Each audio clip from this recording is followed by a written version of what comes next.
आज हम भारत के संविधान के अंतर्गत राष्ट्रपति पढ़ेंगे। राष्ट्रपति से पहले तक मूल कर्तव्य हम पढ़ चुके थे। अब आता है राष्ट्रपति के बारे में। अब अनुच्छेद 52 क्या कहता है? अनुच्छेद 52 कहता है भारत का एक राष्ट्रपति होगा। अनुच्छेद 52 क्या कहता है? भारत का एक राष्ट्रपति होगा। भारत का एक राष्ट्रपति होगा। अनुच्छेद 52 कहता है भारत का एक राष्ट्रपति होगा। अनुच्छेद 53 क्या कहता है? अनुच्छेद 53 कहता है राष्ट्रपति में कार्यपालिका की शक्ति निहित होगी। राष्ट्रपति है ना, उसमें कार्यपालिका की शक्ति निहित होगी और इसे क्या कहा जाएगा? संवैधानिक प्रधान कहा जाएगा। राष्ट्रपति को क्या कहा जाता है? संवैधानिक प्रधान कहा जाता है। अब 54 में क्या कहा गया है? निर्वाचक मंडल। राष्ट्रपति जो निर्वाचित करता है ना, वो किस में? 54 में 70/52 में स्पष्टीकरण जोड़ा गया है। अब निर्वाचन कैसे होता है राष्ट्रपति का? 70/52 में। राष्ट्रपति का ये कब जोड़ा गया? राष्ट्रपति में संविधान संशोधन 70वें संविधान संशोधन में हुआ था। 70/52 में है ना, वो कौन से संशोधन में हुआ था? 70वें संविधान संशोधन में। अब देखो संसदीय शासन किस प्रकार का राष्ट्रपति का? राष्ट्रपति नाम मात्र होता है, विधीय प्रमुख होता है और ड्यूटी हेड होता है। नाम मात्र का होता है राष्ट्रपति, विधीय प्रमुख होता है और ड्यूटी ऑफ हेड होता है। अब शासनाध्यक्ष कौन होता है? वास्तविक। जो वास्तविक कार्यपालिका शक्ति होता है ना, वो किसके पास होती है? प्रधानमंत्री के पास। प्रधानमंत्री क्या होता है? तथ्य प्रमुख, और इसे डी पैकेट विटो भी कहते हैं। D packet of head. ये देखो, नाम मात्र वास्तविक, राष्ट्रपति, प्रधानमंत्री, विद्युत प्रमुख, तथ्य प्रमुख, D duty head, D packet of head. अब राष्ट्रपति के चुनाव में लोकसभा, राज्यसभा, अब निर्वाचन में भाग कौन कौन लेते हैं? निर्वाचित सदस्य के निर्वाचित सदस्य, जिसमें दिल्ली, पुडुचेरी के सदस्य भी आते हैं, भाग लेते हैं।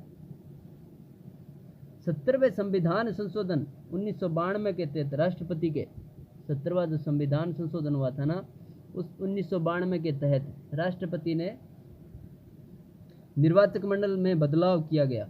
70वें संविधान संशोधन में क्या किया गया? निर्वाचक मंडल में बदलाव किया गया।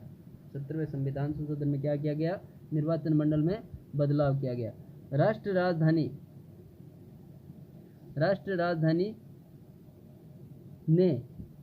राजधानी के दिल्ली तथा पुडुचेरी विधानसभाओं को शामिल कर लिया गया। 70वें संविधान संशोधन में क्या किया गया?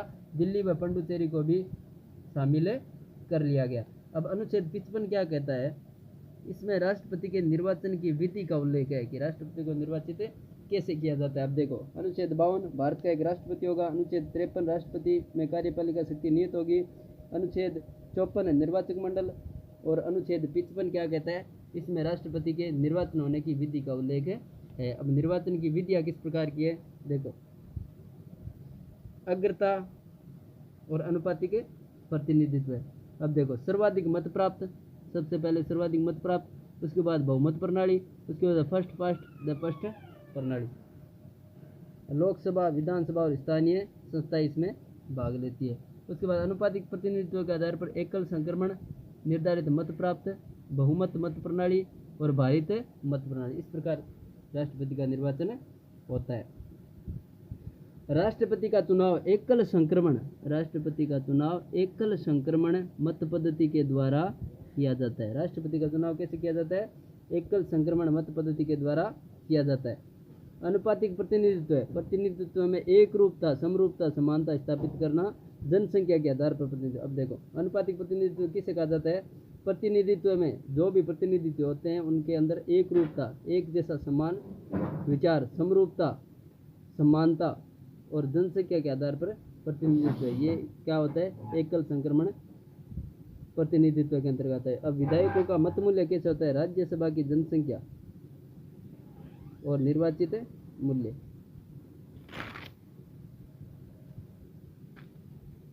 संसद का मूल्य, अब देखो, एक सांसद का मूल्य सभी विधायकों का मत मूल्य बटा संसद के निर्वाचित सदस्यों की संख्या बराबर 708। 708 संसदों का जो मूल्य होता है वो 708 होता है। अब आता है इस पद्धति के तहत एक रूपता समानता स्थापित करने हेतु मतों का मूल्य निकाला जाता है। इस प्रकार एक रूपता और समरूपता के माध्यम से मतों का जो निर्धारण होता है वो निष्कर्ष निकाला जाता है। यदि किसी उम्मीदवार को निर्धारित चुनाव कोटा प्राप्त हो तो दूसरी वरीयता प्राप्त की जाती है। यदि किसी उम्मीदवार को निर्धारित चुनाव कोटा प्राप्त होता है तो उसे दूसरी वरीयता प्राप्त कर ली जाती है। जिसमें कम मत प्राप्त हो दूसरी मतगणना के आधार पर अन्य उम्मीदवारों को प्राथमिकता दी जाती है। दूसरी जो मतगणना होती है उसमें दूसरे जो मत प्राप्त करता होते हैं उनको भी प्राथमिकता दी जाती है। राष्ट्रपति के निर्वाचक मंडल द्वारा किया जाता है। उसमें एक पीठासीन अधिकारी होता है, एक लोकसभा महासचिव होता है और एक राज्यसभा का निर्वाचक मंडल होता है। कौन कौन होता है? एक पीठासीन अधिकारी, एक लोकसभा महासचिव और एक राज्यसभा